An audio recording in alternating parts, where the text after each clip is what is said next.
Hi kids, ಇವತ್ತು ನಮ್ಮದು ಸ್ಟೋರಿದು title the blind vulture and the cat.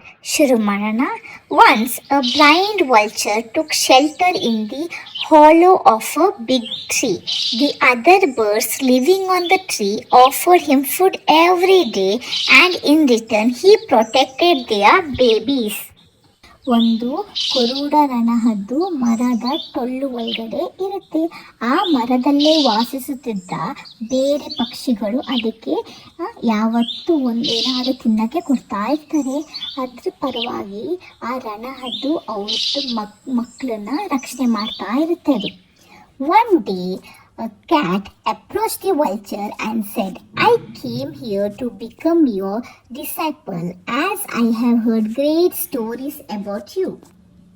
ಒಂದು ದಿನ ಒಂದು ಬೆಕ್ಕು ಆ ರಣಹದ್ದು ಹತ್ರ ಬರುತ್ತೆ. ಬಂದ್ಬಿಟ್ಟು ಹೇಳುತ್ತೆ, ನಾನು ಇಲ್ಲಿ ನಿಮ್ಮ ಶಿಷ್ಯನಾಗಕ್ಕೆ ಬಂದಿರೋದು. ನಾನು ನಿಮ್ಮ ಬಗ್ಗೆ ತುಂಬ ಕಥೆಗಳನ್ನು ಕೇಳಿದ್ದೀನಿ. The cat tricked the vulture with praise and flattery. The vulture accepted the cat as his disciple. The cat started living with the vulture in his hollow. ಬೆಕ್ಕು ಏನು ಮಾಡುತ್ತೆ, ಒಳ್ಳೆ ಮಾತೆಲ್ಲ ಹೇಳಿಬಿಟ್ಟು ಆ ರಣಹದ್ದನ್ನ ತುಂಬ ಹೊಗಳ್ಕೊಂಡು ಅದರದ್ದು ಭರವಸೆನ ಪಡ್ಕೊಳ್ಳುತ್ತೆ. ಅದು ಆದಮೇಲೆ ಆ ರಣಹದ್ದು ಆ ಬೆಕ್ಕನ್ನ ಅದ್ರ ಶಿಷ್ಯ ಥರ ಒಪ್ಕೊಳ್ಳುತ್ತೆ. The cat started living with the vulture in his hollow. ಆ ಬೆಕ್ಕು ಆಮೇಲೆ ಆ ರಣಹದ್ದು ಜೊತೆನೆ ಅದ್ರದ್ದು ಟೊಳ್ಳು ಒಳಗಡೆ ಮರದ ಟೊಳ್ಳು ಒಳಗಡೆ ವಾಸಿಸಕ್ಕೆ ಸ್ಟಾರ್ಟ್ ಮಾಡುತ್ತೆ. One day when the vulture was away, the cat climbed the tree and ate all the young birds.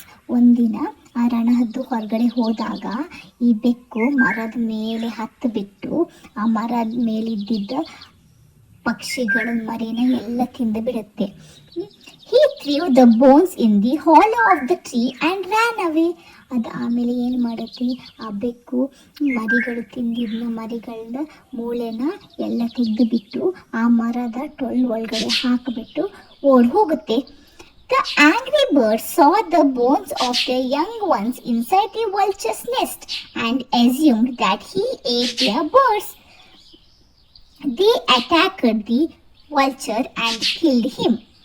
ಅದು ಏನು ಮಾಡುತ್ತೆ, ಸ್ವಲ್ಪ ಹೊತ್ತು ಆದಮೇಲೆ ಎಲ್ಲ ಪಕ್ಷಿಗಳು ವಾಪಸ್ ಬರ್ತಾರೆ. ವಾಪಸ್ ಬಂದಾಗ ಅವ್ರು ಏನು ನೋಡ್ತಾರೆ, ಅದು ಮರಿಗಳದ್ದು ಮೂಳೆಗಳು ರಣಹದ್ರದ ನೆಸ್ಟ್ ಒಳಗಡೆ ಇರುತ್ತೆ.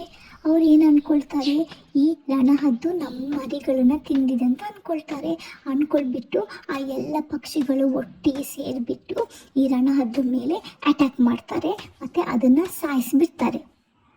Moral, don't trust praise from a wicked person. Moral ಏನು ಅಂತಿದ್ದಾರೆ ಅಂದರೆ, ದುಷ್ಟ ವ್ಯಕ್ತಿಯಿಂದ ಬಂದ ಹೊಗಳಿಕೆಯನ್ನು ನಾವು ಯಾವತ್ತೂ ನಂಬಬಾರ್ದು. Thank you for watching. Please subscribe the channel.